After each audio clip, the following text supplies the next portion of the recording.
Dartmoor Prison, isolated from the outside world by walls of granite.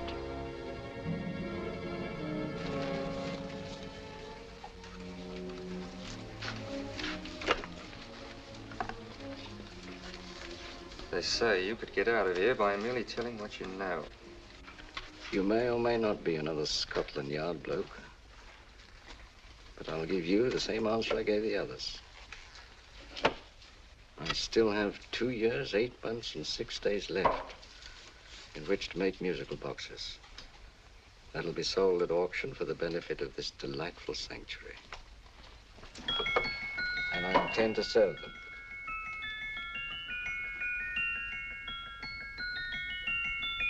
Move along. And now we come to the next object on our list, or I should say objects, because there are 3 of them. Now, ladies and gentlemen, these can be bought together or separately. Now, these beautiful little musical boxes only arrived this morning, and I didn't intend to put them on the auction block until later, but I'm going to sell them now. So, good friends, as our old pal Mark Antony used to say, lend me your ears.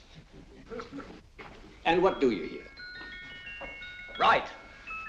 The beautiful tinkle tinkle of a musical box. What a lovely trinket. What a beautiful gift. Created and made by loving hands. A thing of beauty and utility. I was going to start with £5. It's a bargain, £5. Do I see any hands? If there's a connoisseur in the house, will go £3 for it. £2. £1. 10 shillings. Thank you, sir. Ladies and gentlemen, 10 shillings is offered for a musical box you couldn't buy anywhere in London for less than £5. It'd be stealing to let it go for 10 shillings. Like taking milk from a baby. All right, we're selling for 10 shillings. 10 shillings, 10 shillings is offered, 10 shillings is offered, 10 shillings is offered. And anybody give him £1? Want to give him £1? I won't someone give me £1. A pound, £1 is offered, £1 is offered, ladies and gentlemen, £1 is offered. It's against you, sir. Will you go to £2? Will you go to £2, sir? £2, £2 is offered, £2 is offered, going once, twice, third and the last call. Sold to the gentleman for £2. Sorry, my dear. Now, ladies and gentlemen, comes the opportunity to purchase an exact duplicate of the beautiful little musical box just bought by this gentleman for the ridiculous low price of £2. Now, it's exactly the same. Exactly the same. Made with the same hands. You hear that? Isn't that lovely? That tinkle, tinkle, tinkle, tinkle. Sounds like Bow Bells to me, you know, with little angels pulling on the ropes, eh? Who'll give me £2 for it? Who's starting with £2? Will anybody start with £2? Oh, come, ladies and gentlemen. You know, from your enthusiasm, we might all be in Scotland instead of London. Please buy it for me, Daddy. £2, certainly not. We all might be in Scotland. Besides, I don't like his manner. £1, 10 shillings. £1. £1 is ours. £1 is offered. £1 is offered, going £1. Any advance? Going once, going twice.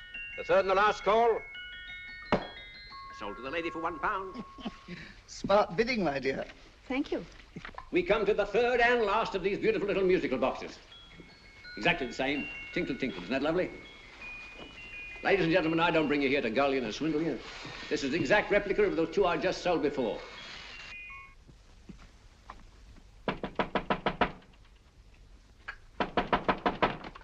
We're closed. But this is extremely important. Come in, sir, come in. I'm sorry to disturb you, but I was unfortunately delayed from arriving in time to bid on certain articles which I was rather anxious to obtain. Oh, perhaps they weren't sold, sir. We are carrying several things over. What might the articles be, sir? 3 identical musical boxes, about so large. Oh, I'm sorry, sir, but they were sold. Pity you weren't here to bid on them. They didn't bring anything like the real value. I'm most anxious to obtain them. I wonder if your records would show who the purchasers were. Oh, we don't usually give out that information, sir. For certain, shall we say, sentimental reasons, I'm most anxious to get in touch with the purchasers. I'd be willing to pay, shall we say, £5. Well, for certain sentimental reasons, sir, we'd be very happy to oblige. Alfred, today's sales. The 3 musical boxes. Musical boxes, here we are.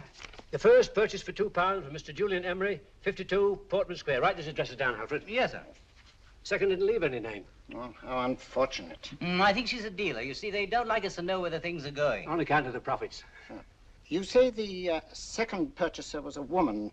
Can you give me a description of her? Oh, she was a young woman, fairly tall, slender. She had a light complexion and dark hair, and she was wearing A grey suit, don't you remember? That's right. She probably runs a gift shop. She paid £1. You say she comes here fairly frequently? No, I didn't say so. But she does, sir. Like as not, she'll come in on Thursday. We have sales on Mondays and Thursdays. Ah. And the third box? The third? Oh, Mr. William Kilgore, 143B Hampton Way. For 10 shillings. Quite a drop from £2. Mr. Kilgore was a Scotchman. Oh. Well, thank you. You've been most helpful. Oh, thank you, sir. And any time you're passing, drop in. We always have lovely things for sale. How card, sir? Thank you. I'll be back Thursday.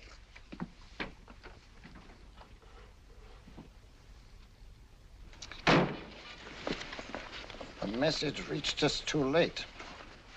Musical boxes are being sold. Well, let's get out of here.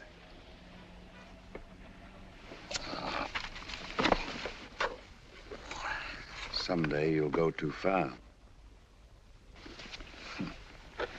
Reaching for a star, you fool. Yet a fool may touch a star, Colonel Cavanaugh, if he but reach high enough. But not possess it as you would. The musical boxes, they've been sold. What a pity for you, my dear Colonel. Is it my fault that the message reached us only an hour ago? Is it my fault that they were sold? You can't hold me responsible for that. Hope for your sake you're right.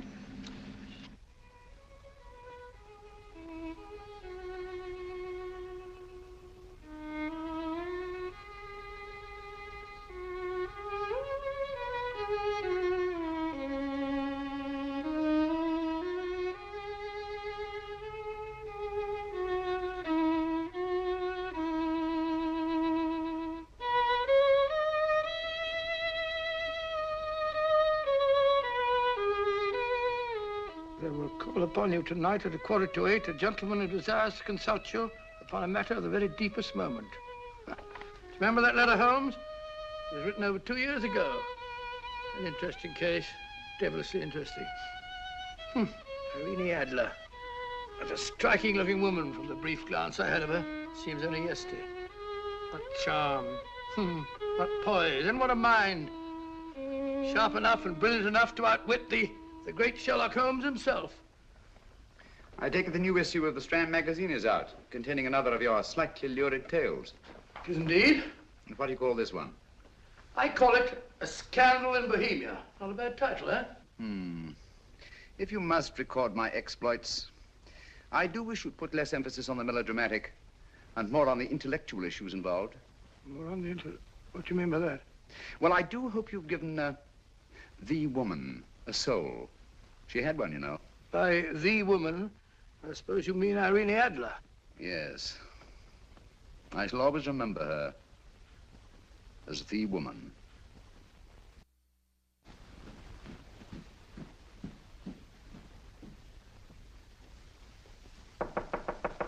Come in. I think.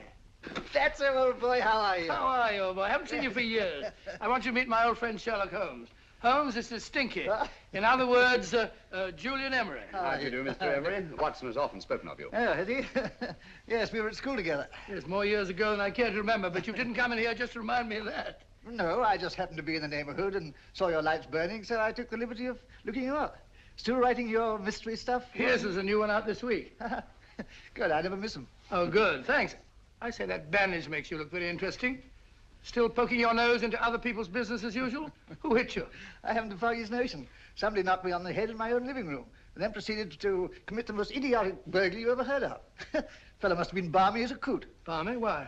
Come sit down, old boy. Would you like a cup of tea? Huh? Oh, all right. I'll go and tell Mrs. Hudson about it. Yeah. Why do you say the robbery was idiotic, Mr. Emery?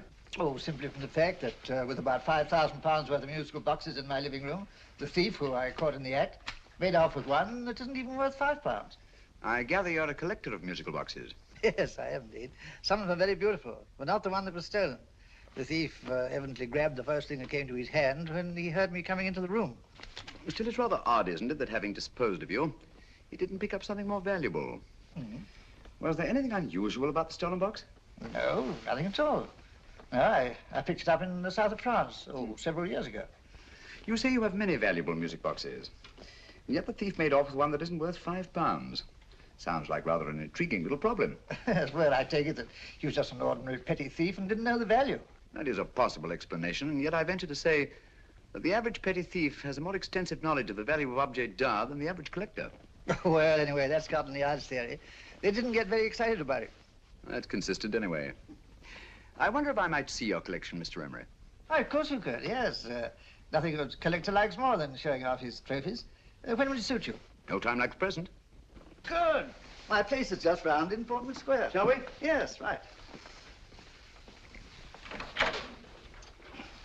Hello? Where are you going? Stinky hasn't had his tea yet. Oh, I'm sorry. We're going round to my place, where I'm going to give you something better than tea.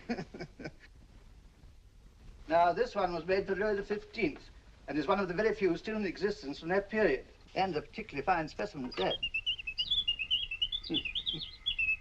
Charming, isn't it? Quite. They all sound to me like a lot of mice running about on a tin roof. I'm afraid you have no ear for music, Watson. Give me a good old band playing a rousing march. You'll have all your silly little tweets.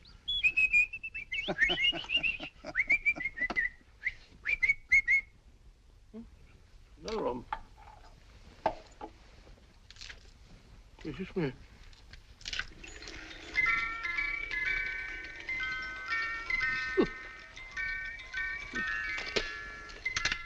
Stupid thing.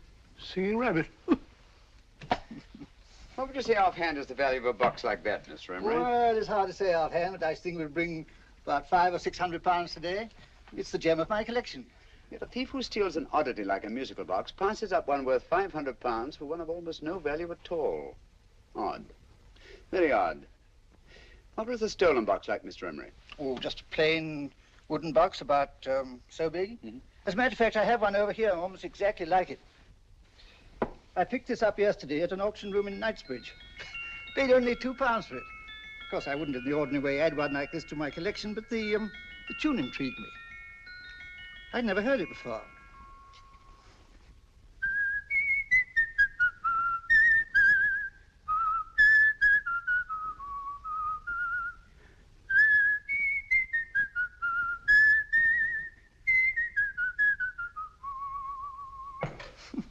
You have a remarkable ear for music, Holmes. Rather an unusual melody. Sit down, Will. Thanks. You say you bought that box at an auction sale yesterday? Yes, the Gaylord auction rooms in Knightsbridge. Mm-hmm. Run by old, what's his name? Crabtree. Handsome man. At what time was the robbery committed? Oh, about 3 o'clock this morning. You know, Mr. Emery, that box and the robbery might well be cause and effect, especially since you say that the stolen box outwardly resembles this one a great deal.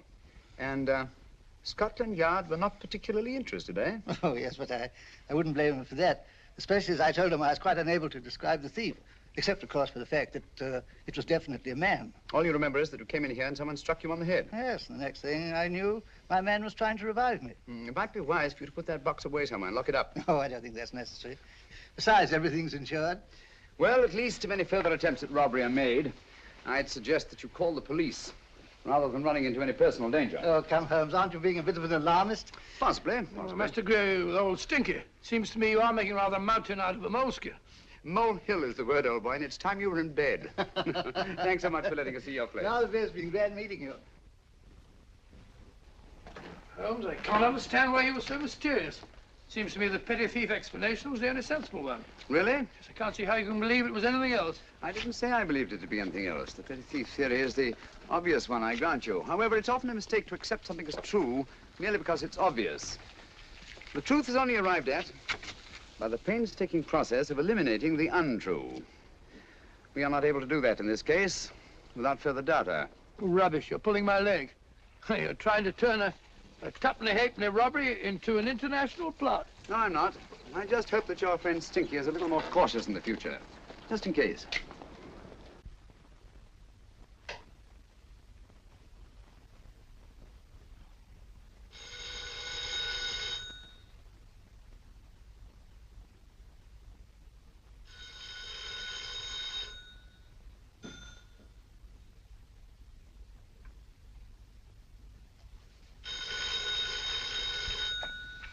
Yeah?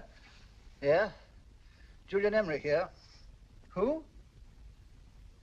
Why, of course I remember you, Mrs. Courtney. Yes, you're the one bright spot at that appallingly dull affair of Lady Sanford's. Huh? Of course it isn't too late to come round. Yes, I shall be delighted to give you a drink. I tell you what, come straight up and I'll leave the door unlatched. Right, well, 15 minutes? Good. I shall be counting each moment. No, I mean that, really. Right, goodbye.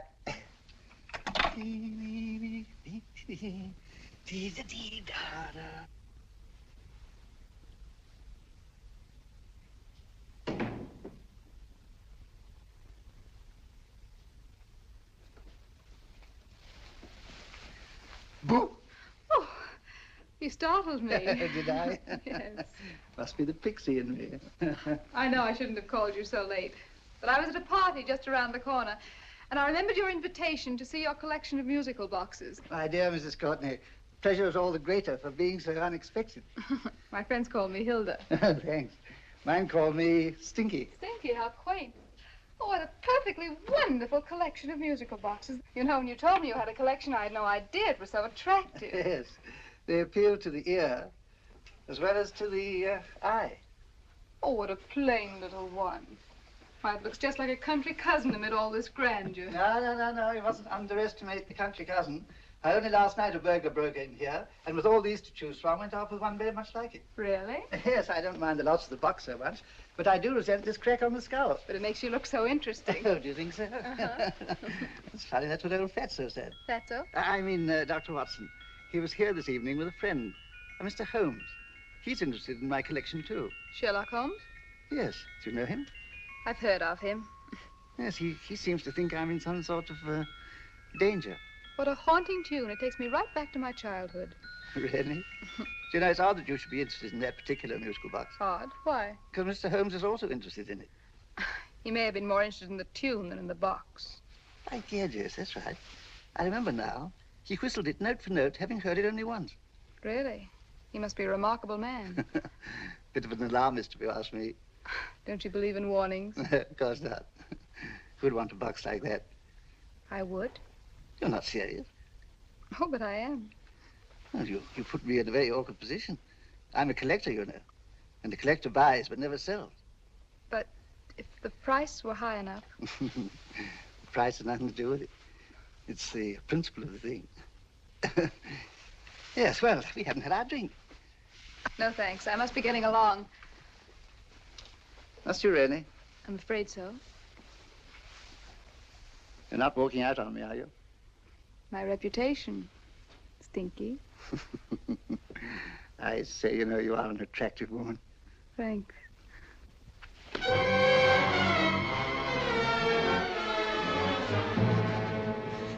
You fool. I told you to wait outside. What did you have to kill him for? All I had to do was walk out with this. He held you in his arms. Don't touch him. Don't touch anything. Now get out. I'm sorry. You're sorry. What about me? This is murder. What about Scotland Yard? What about Sherlock Holmes? Now get out!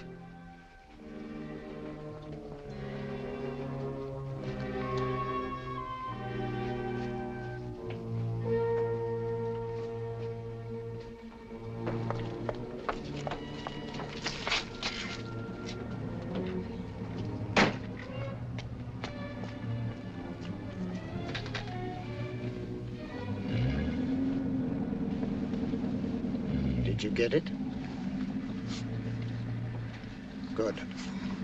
Did you have any trouble with him? Just a matter of murder. Ah, Mr. Holmes. Hopkins? Thanks for coming so promptly. Inspector Lestrade suggested that I call through to you. Mr. Emery was the client of Mr. Holmes, Inspector. Indeed.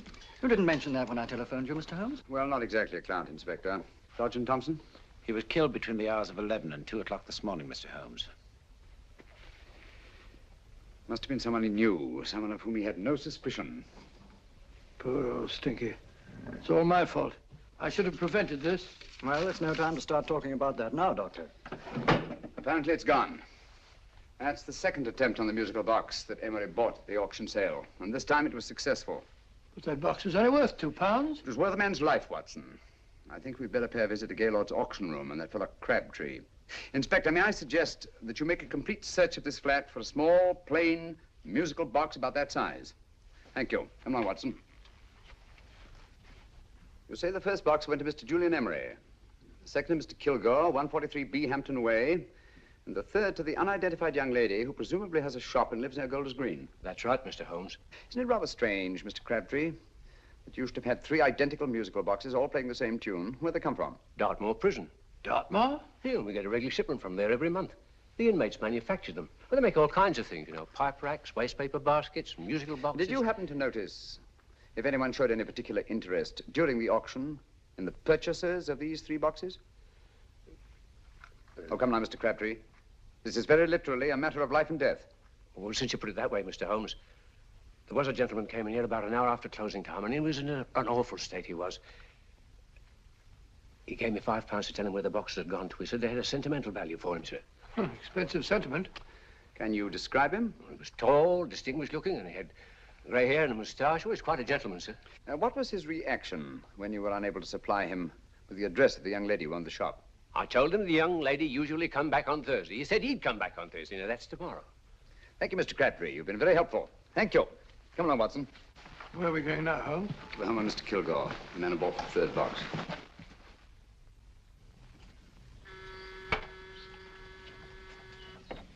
But hang it all, Holmes, how do you know those other 2 musical boxes are of any importance? I don't, but I certainly have no intention of waiting until the owners are murdered to find out. No one at home. I hope that's the explanation. I'll have a look through this window.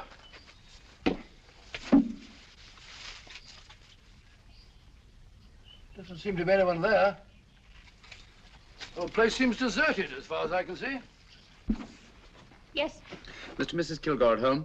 No. When do you expect them? Oh, in an hour or so. There's no use you're hanging about. They don't buy nothing from peddlers. Peddlers? My good woman, this is Mr. Sherlock Holmes. Sherlock Holmes? Oh, go on. Do you mind if we come in and wait? My business is rather urgent. Well, I've got to go out and do my shopping. And I don't know if Mrs. Kilgore'd like any strangers nosing about. Quite all right, I assure you. Well, I've got to be off. You 2 wait in the parlor. And no smoking either. Mrs. Kilgore says it smells up the house. Funny old girl, Holmes.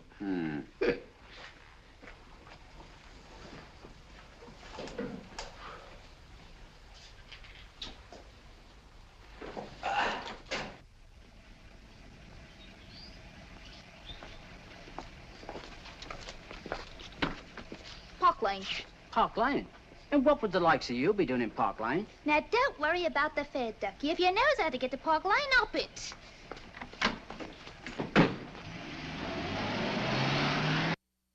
You know, Holmes, I've been thinking. There must have been something hidden in that box of old stinkers. Stolen jewelry, possibly. What's up, Holmes? Listen. What's just the steam in the water pipes?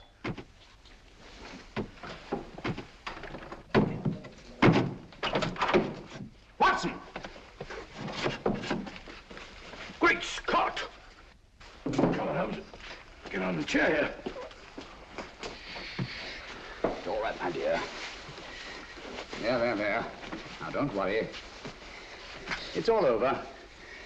There you are, dear. Don't cry anymore. She tied me up and shut me in the cupboard. I know. She won't come back. Did you show her your new musical box? Yes, she said she wanted to hear it play. And as soon as I showed it to her, she grabbed hold of No, it. I know. Now, don't worry. We'll buy you a new musical box. Yes, my dear, the best one in London. Watson. Oh, what a fool I've been. What do you mean, Holmes? She took the musical box out of this house in that market basket, right under our very noses. Why could the Kilgore charwoman want to take the music box? She isn't the Kilgore charwoman. She's a consummate actress. An extremely clever, unscrupulous woman who will stop at nothing. Take care of the child, will you, Wolfella, till our parents get back. Explain everything to them. Of course I will. But, Holmes, where are you going? Somewhere, somehow, I must get to the young lady who bought that 3rd musical box before our opponents find her. I only hope that I won't be too late. Oh, no. No. Darling, you mustn't cry anymore. Now, cheer up. Would you like to hear old Uncle make a noise like a duck?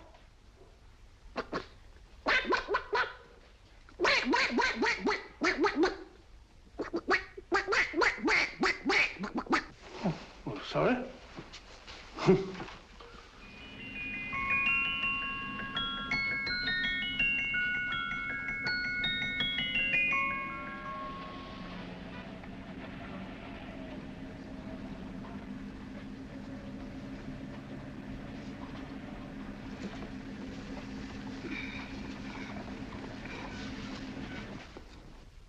And now, ladies and gentlemen, how much am I offered for this beautiful lace Dresden china figurine? A lady of the French court. Now, this is the genuine article. What a beautiful ornament for your mantelpiece. Or you could use it as a centerpiece on the dining room table. Now, will somebody start me for £10? Will somebody start me for £10? £8? £7? All right, £5 is offered, £5 is offered, £5 is offered, £5.10, £5.15, £5.15.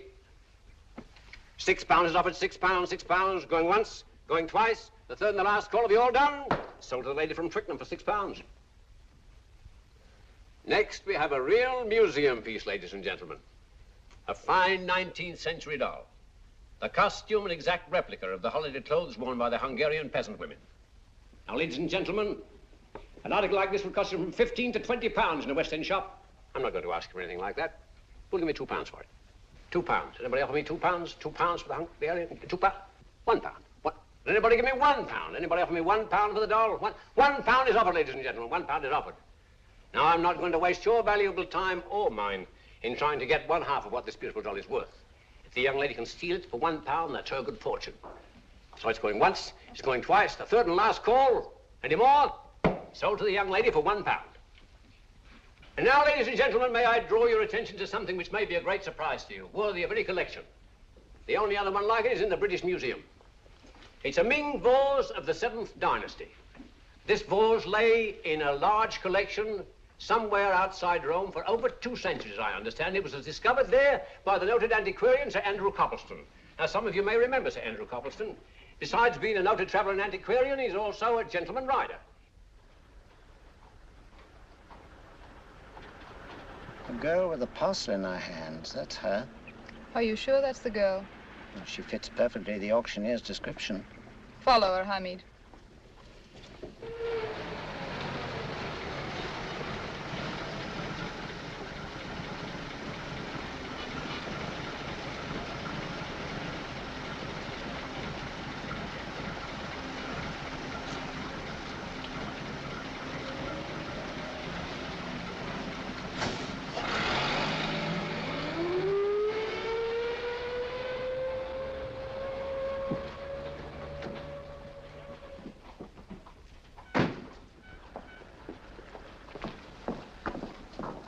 It's lovely, dear. And only £1. We can get at least 3 for it. Easily.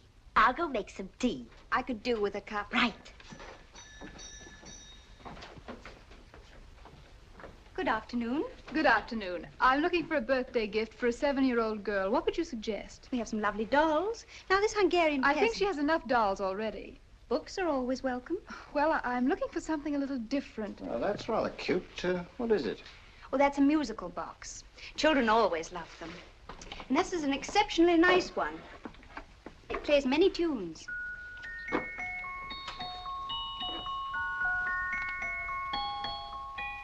Have you any others? Yes. If you'll just step this way. I have only 2 left.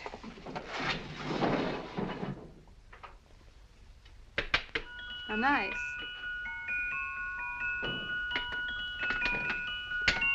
Are you sure this is all you have? I'm sorry. They're rather hard to find, you know. That's our entire allotment. I did have one other, but I sold it earlier this afternoon. But it was only a plain wooden one. It wouldn't have been a very nice gift for a child. Really? Do you happen to know who the purchaser was? Why, yes.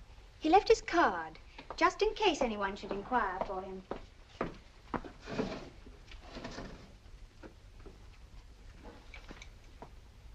How interesting. I'm sorry, but I'm afraid I'll have to look a bit further. Thank you anyway. Good afternoon. Thank you.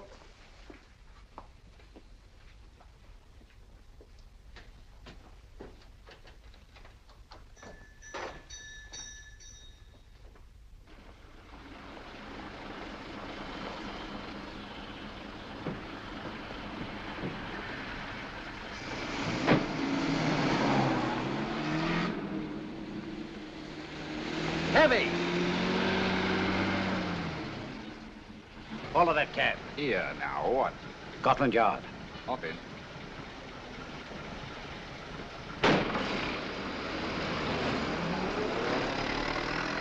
Sherlock Holmes. I might have known. We thought we were the hunters, instead of which we're the hunted. We've been fools. We played right into his hands. Of course. He's had us followed. Don't look. The man in front of the toy shop. Hamid, turn sharp right at the next corner and again at the next.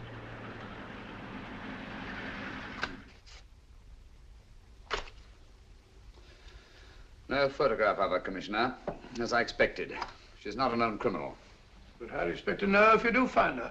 After all, she was disguised as a charwoman. Don't worry, old fellow. If I ever see her again, I'll recognize her. Well, it won't be long till we know who they are and from where they operate. Who's covering them? Sergeant Thompson's following them, sir. They won't get away from him. He's a good man. We could have arrested them at Clifford's toy shop if we had any proof. But we know that they killed Emery. Proof, my dear fellow. We must have proof. We have X-rayed it, sir. There's nothing whatever concealed in the box. We'll have a look at the plates.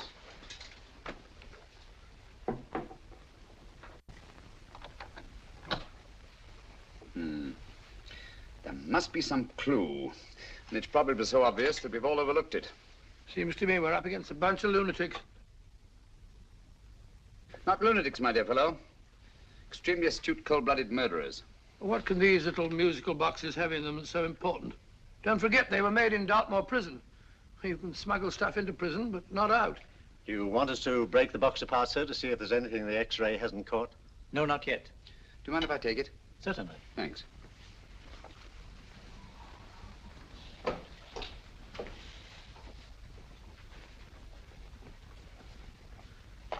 The governor of Dartmoor Prison informed us, sir, in answer to Mr. Holmes' question, that all 3 musical boxes were made by the same convict, John Davidson, serving a 7-year term, sir. Davidson? The Bank of England plates. That'll be all. Yes, sir.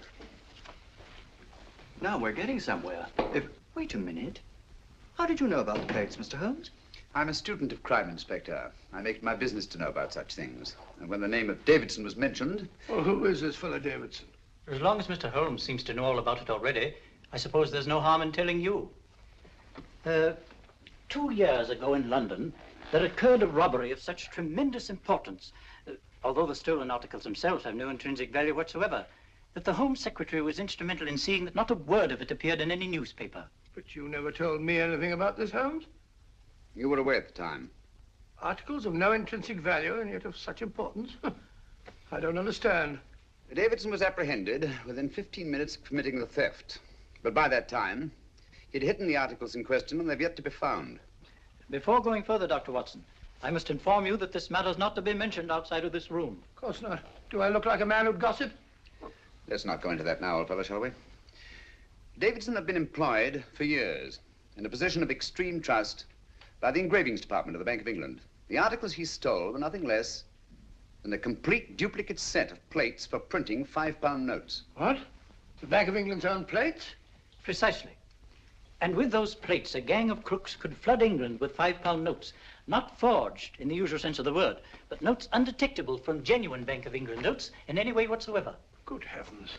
Any whisper at all might have resulted in enormous damage in shaking public confidence in the Treasury. We tried everything after we arrested Davidson. Offered him a shorter sentence if he'd tell us where he'd hidden the plates. Why, we even put in Scotland Yard men with him as cellmates, but no results. Obviously, Davidson is a man of strong character and infinite patience. Yet suddenly he feels impelled to smuggle out the secret of the hiding place of the plates to his confederates. Why? I don't understand, Mr. Holmes. Well, for example, has the Bank of England made any plans to radically change the design of the £5 note so that in, say, 7 years from now, notes made from the stolen plates would be worthless? Of Confidentially, Mr. Holmes, such a move was discussed.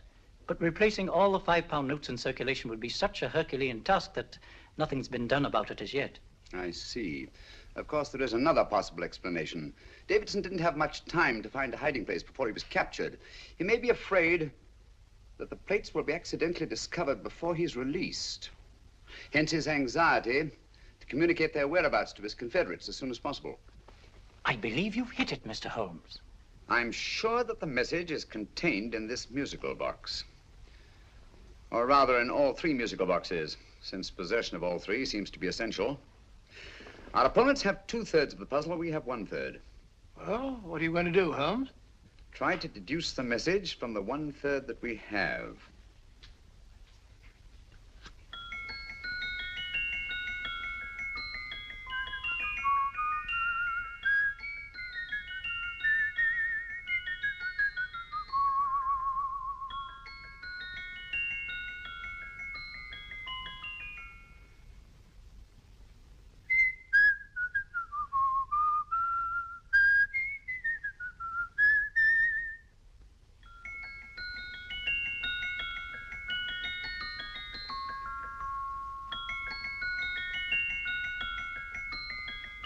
It's the same tune as the one played by Emery's musical box.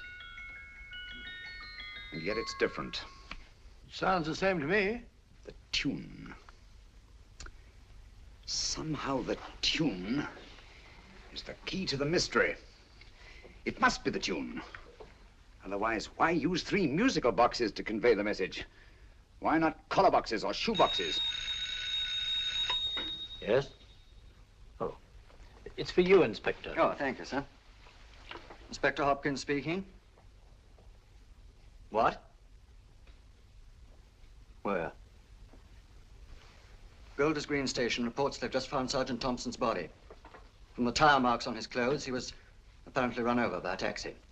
What an unfortunate accident. Not an accident, my dear fellow. I'm afraid it's murder. Oh, you never know just who you're going to meet when you're walking down a busy London street. Mrs. Hawkins, Mrs. Brown, any subject of the crowd. Oh, you never know just who you're going to meet. So you better hold your topper in your hand, just in case you meet a lady on the Strand. Girls will think you're kind of sweet, and your day will be complete. Oh, you never know just who you're going to meet. Now, a gentleman is judged by his appearance. Yes, a gentleman is judged by how he talks. Now, he's much better off when he's acting like a toff, especially if he's taking him a walk. What on earth is this outlandish place? A rendezvous for actors. Actors? Buskers, old boy. You've seen them 1,000 times. Actors who entertain the queues, waiting outside theaters. You never know just who you're going to meet when you're walking down a busy London street. So you better wear your best, how it pays to look your best, 'cause you never know just who you're going to meet. So you better keep your manners right in view, just in case a lady gives a how'd you do.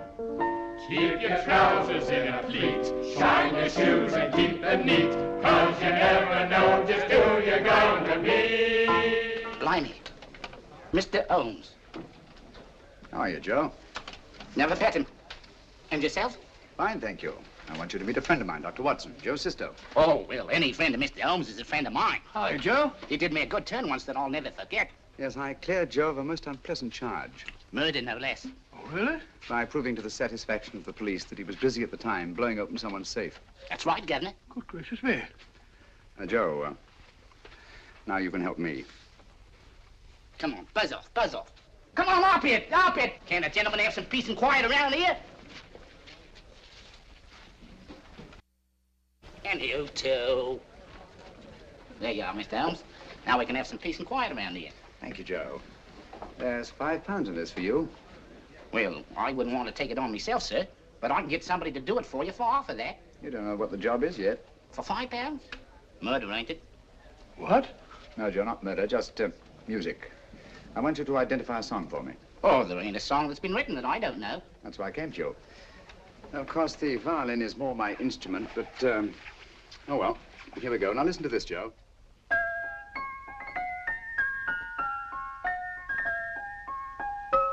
Wait a minute. You're playing that wrong. That should be E natural, not E flat. You know the song? Oh, yes. It's an old Australian song called, The Swag Man. But you're playing it all wrong. That's what I hoped you'd say. Now, listen again, Joe.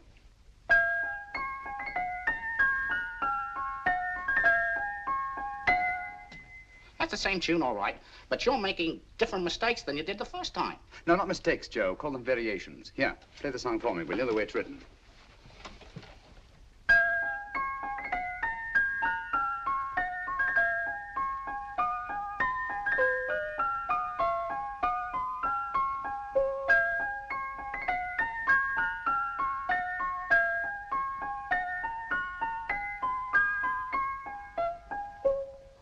There you are. Thank you, Joe. What's it mean, Holmes? Are you onto something? Perhaps. I don't know yet. It's probably a code of some sort. Joe, could you write the song down for me, the way it was originally written? Oh, sure, Mr. Holmes. But it'll take a few minutes. Here, Mabel. Pale ale.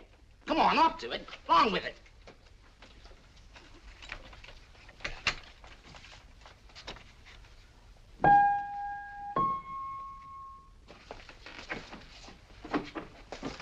Well, obviously it isn't the lyrics. No combination of those words made any sense at all. The variations in the way Emery's musical box played the tune are different from the variations in the one we have. You sure? Quite. You see, I took the trouble to memorize the tune as played by Emery's box that night we were with him in his flat. Holmes, you amaze me. Elementary, my dear fellow. One of the first principles in solving crime is never to disregard anything, no matter how trivial. But why the 3 boxes? Why not 1? Because the message was obviously too long to be conveyed by any one variation. Then there's the 3rd box, the one that woman took from the Kilgores. That contains yet another set of variations. Yes, well, it's all beyond me. Well, all we have to do now is to find the secret of the variations. Not a very easy problem to solve, my dear fellow. Hello. What's up? We've had company.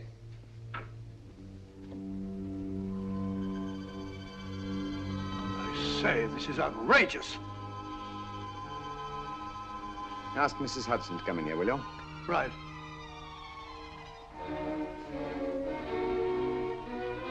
Mrs. Hudson? Yes? Oh, there you are. Will you come up here at once, please? Oh, coming, sir.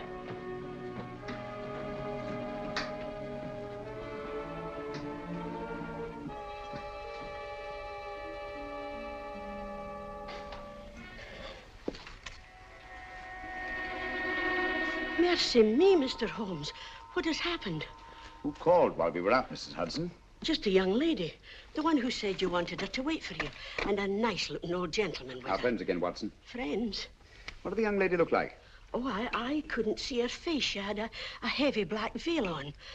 But she had such a nice way with her. Oh, I'm sorry, Mr. Holmes, if I've done anything wrong. But you did say I should always let clients come in and wait for you. Don't worry, Mrs. Hudson, don't worry. You had no way of knowing. It's quite all right, quite all right. Now, don't worry, Mrs. Hudson. Don't worry. Well, where on earth's the musical box? They didn't get it. Didn't get it? Where is it? It's in your hand. Huh? In that biscuit jar. Take the biscuits off the top. Now put your hand inside, and you'll find the music box. Well done, Holmes. Well done. Amazing.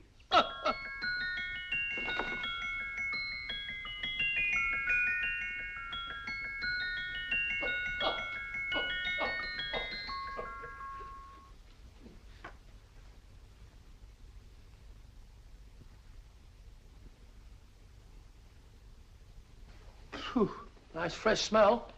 Like a pub after closing time.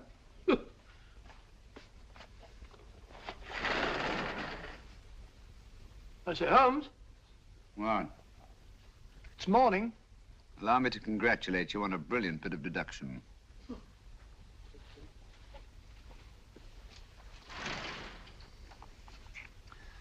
It's not a transposition, not a polygraph transposition, not a trigraph, nor any known form of decoding. How about the Morse code? Have you tried that? Yes, at about 3 o'clock this morning. I'm sorry, old man. I was only trying to help.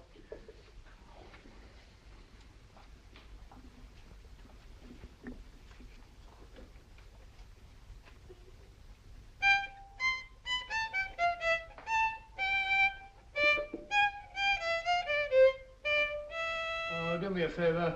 Not again. Must have heard that thing 1,000 times. Kept me awake all night.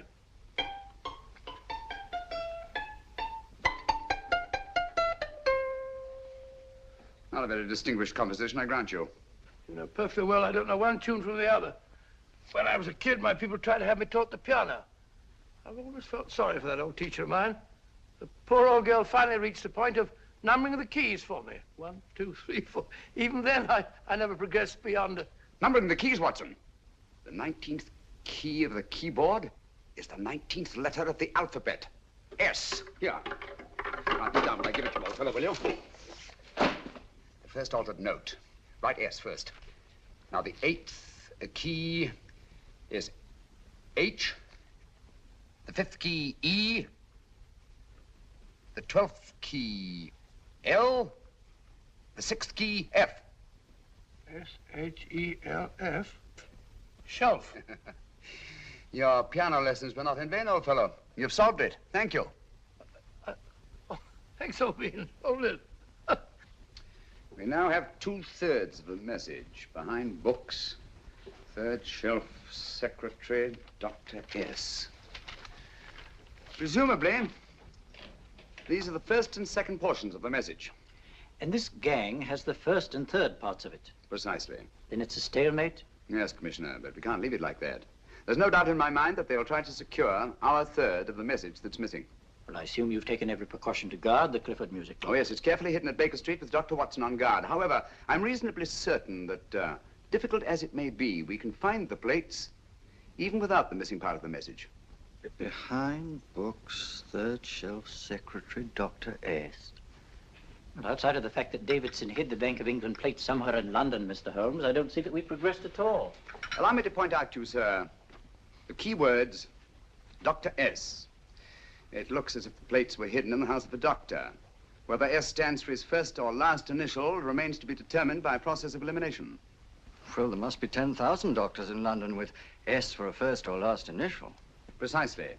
And every one of them will have to be questioned in person. That's why I say this is a task for Scotland Yard.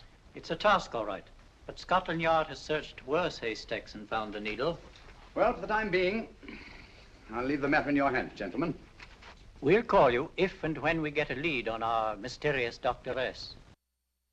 In the meantime, I intend to follow up a little clue concerning a cigarette.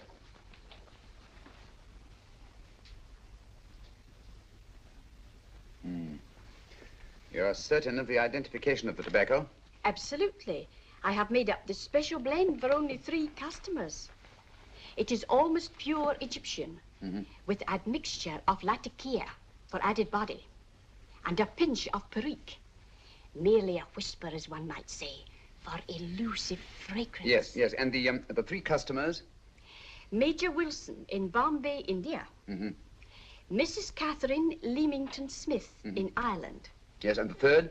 Mrs. Hilda Courtney of Park Mansions, Bryanston Square. Thank you. Thank you very much. You've been most helpful. It is a pleasure to have been of service, Mr. Holmes.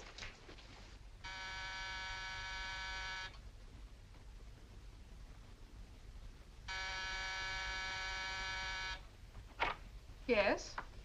Mrs. Courtney? Yes. My name is Sherlock Holmes. Oh, do come in. Thank you. I've heard of you, of course, Mr. Holmes. I believe we have a mutual friend in Sir Edward Brookdale. He's spoken to me of you quite often. Indeed. And to what good fortune am I indebted for this visit? I think you know Mrs. Courtney. Well, I did get a summons for speeding last week. But outside of that, I don't think I'm of any interest to the police. Oh, come now, Mrs. Courtney. You seem to forget that you and I have met before. I'm sorry. I'm sure I would have remembered meeting the great Sherlock Holmes. Please sit down. Thank you. You say we met before. Yes. At the home of Mr. and Mrs. Kilgore, 143B Hampton Road. Kilgore? I don't think I know anyone of that name. Well, I didn't say you knew them. As a matter of fact, you called on them when they were out. I don't understand, Mr. Holmes. Really? And you were dressed rather differently. Indeed. Cigarette? Thank you.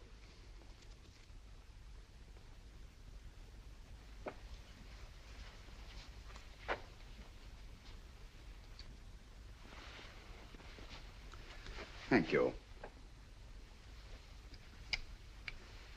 You know, Mrs. Courtney, people generally forget, in assuming a disguise, that the shape of the ear is an almost infallible means of recognition and identification to the trained eye.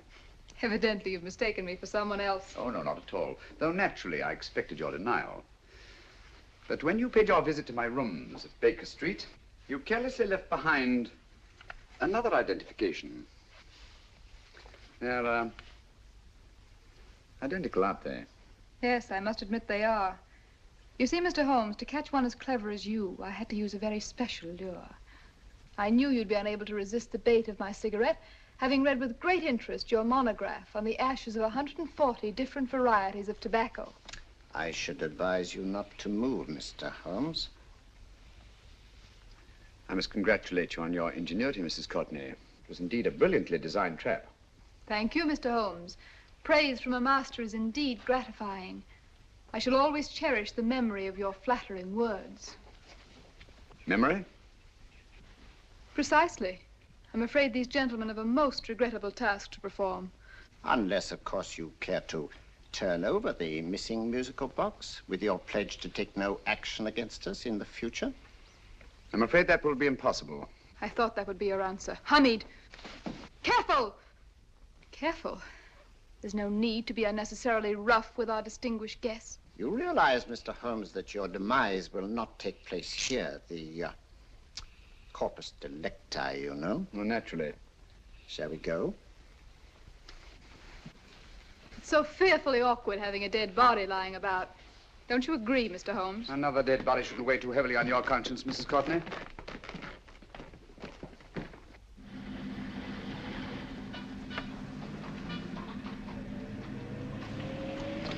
You mind if I have a cigarette? I don't see why not.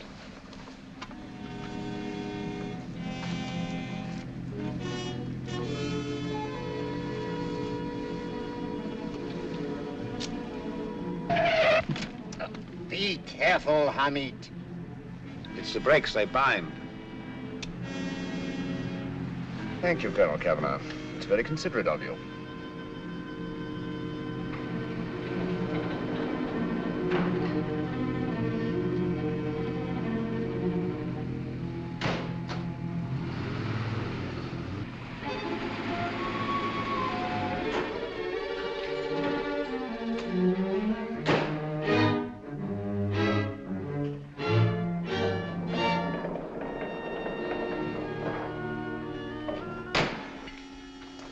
You'll be happy to know, Mr. Holmes, that your death will be a painless one.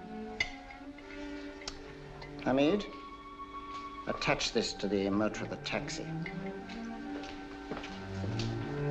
That little attachment, my dear Mr. Holmes, contains the deadly fluid known as monosulfide. The Germans use it with gratifying results in removing their undesirables. Start the motor.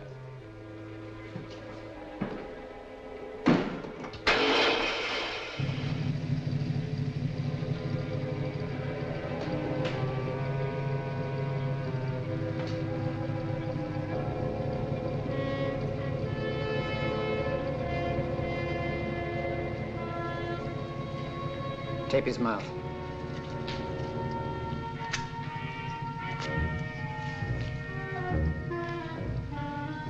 Now, Up with him, Hamid.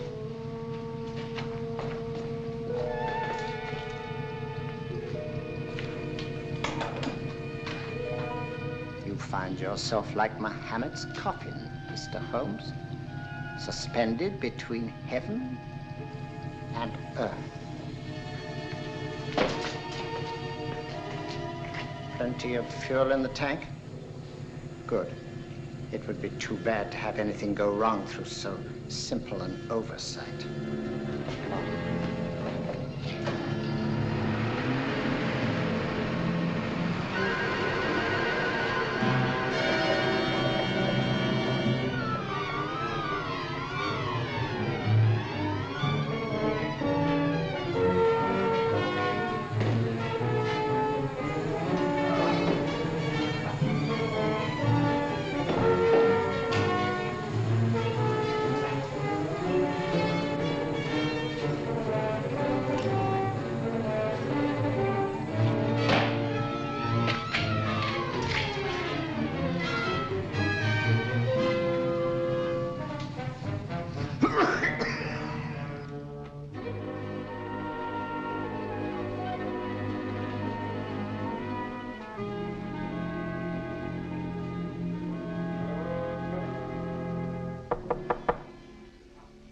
Yeah?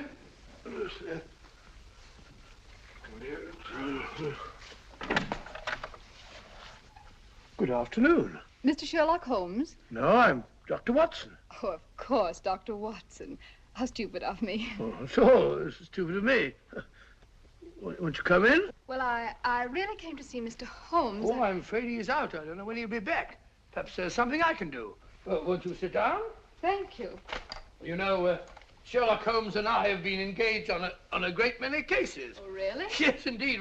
As a matter of fact, this very moment, we're involved in one of the most baffling... Oh, well, won't you tell me your trouble, and I may be able to help you. That's very kind of you, Dr. Watson. Perhaps if I wouldn't be imposing too much. Imposing? Oh, there's no imposition. No imposition at all. A pleasure, I assure you. Now, tell me all about it, Miss Williams. Mrs. Williams. I live in Surrey, Dr. Watson, and I've come up to London in sheer desperation. My only sister has disappeared, and the local police seem utterly unable to find her. Well, Holmes and I solved a case exactly like that once. Very interesting, as far as I remember. I call it the adventure of the solitary cyclist. Oh, sorry. Now I come to think of it, it wasn't so very similar. Entirely different. I don't think what I was saying. Where were we? She's only 17, Dr. Watson, and until she disappeared last Thursday, she seemed to be in the best of spirits. Possibly a romantic entanglement? Oh, no, nothing of the sort. She left no note, didn't even pack a bag, no explanation. She just started to walk to the village from our house in broad daylight and simply vanished from the face of the earth. Oh, there. Might I have a glass of water? Glass of water. Have one in 1 minute.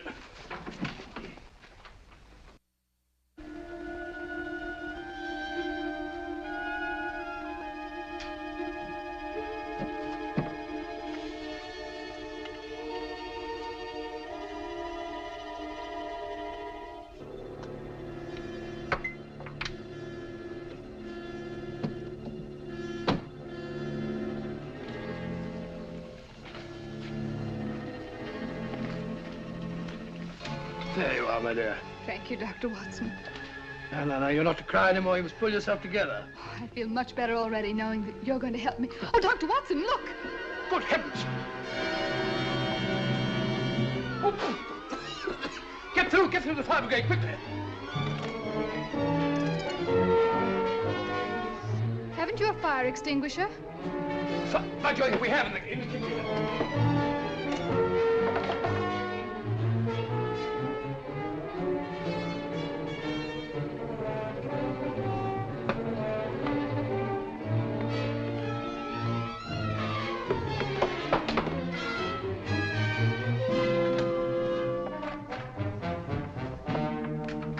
Don't you worry, Miss Williams. We'll have this thing out in no time.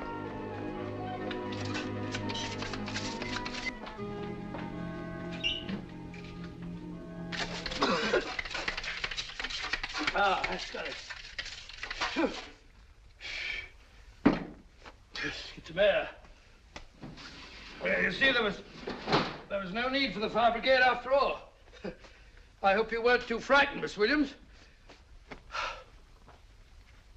Oh, gone. That's the trouble with women. They always lose their heads in an emergency. Well, a musical box. Great Scott! Miss Williams!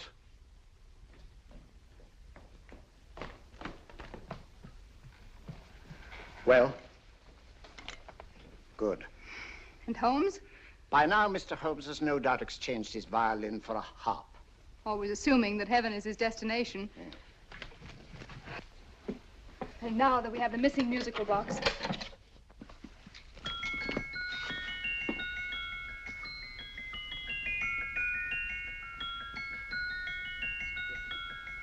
Nineteenth note.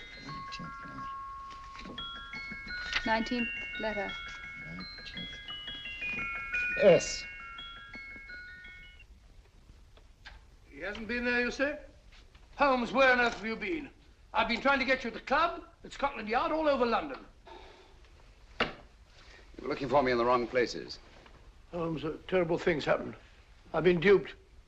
That woman, she made a complete fool of me. Well, what do you mean? Well, she came here, let off a smoke bomb. I thought the whole place was on fire, and my first thought was to save the musical box. No need to say any more. She has the box. Yes. Don't blame yourself too much, old fellow. She's an extremely clever antagonist. Smoke bomb, you said?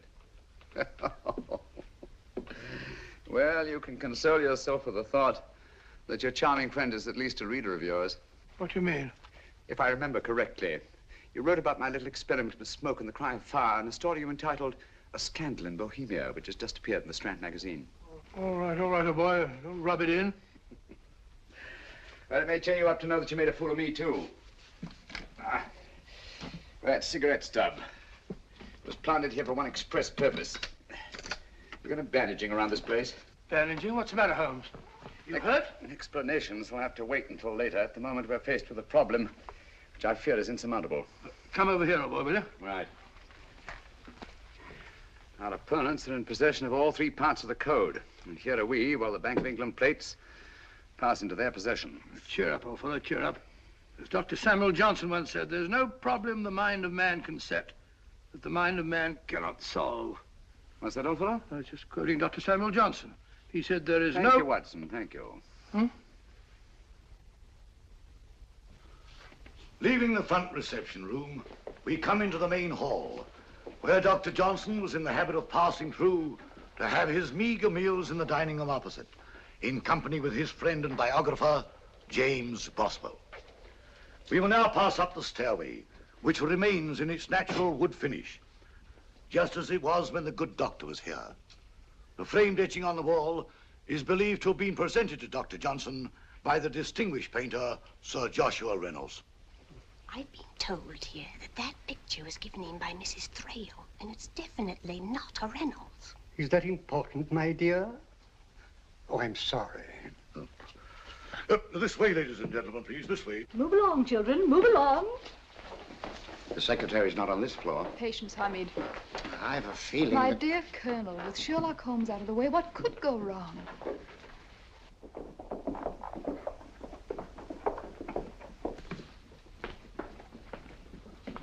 And here we have the Garrett Library, in which Dr. Johnson wrote his famous dictionary, and in which you will see also many of the great man's books and other items of interest. Step forward, ladies and gentlemen, please, step forward. Standing in the corner is the secretary, which contains many of the original works by the literary genius. On this table, Dr. Johnson's cat, Hodge, used to sleep while his master worked. A strange thing about this cat, ladies and gentlemen, was its love of oysters.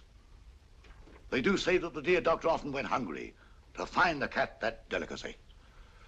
What a pity. Now we will visit the grey room, which is immediately below us, in which you will see the very bed in which Dr. Johnson died. What did he die of? Gout. Just gout. This way, ladies and gentlemen. Mind the steps, please.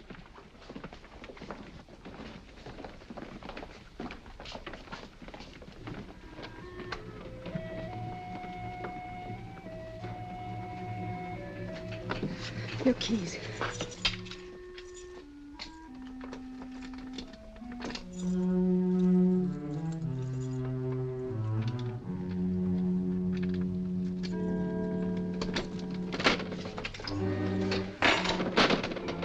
Third shelf up.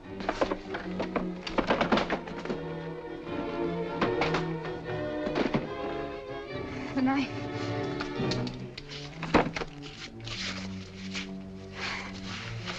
Gentlemen, the Bank of England plates. Well, Mrs. Courtney, so we meet again. No, I shouldn't do that if I were you, Colonel Kavanaugh. I must congratulate you, Mr. Holmes. You're far more clever than I thought. Thank you, Mrs. Courtney. Praise from you is indeed gratifying. I shall always cherish the memory of your flattering words. Memory? Oh, thank you. And now I have a most regrettable task to perform.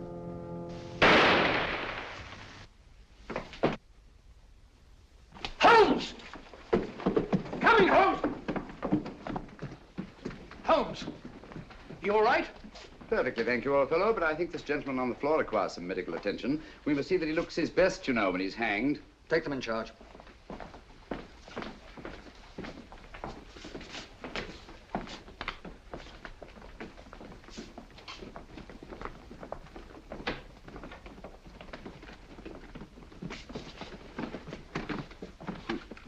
A brilliant antagonist. It's a pity her talents were so misdirected.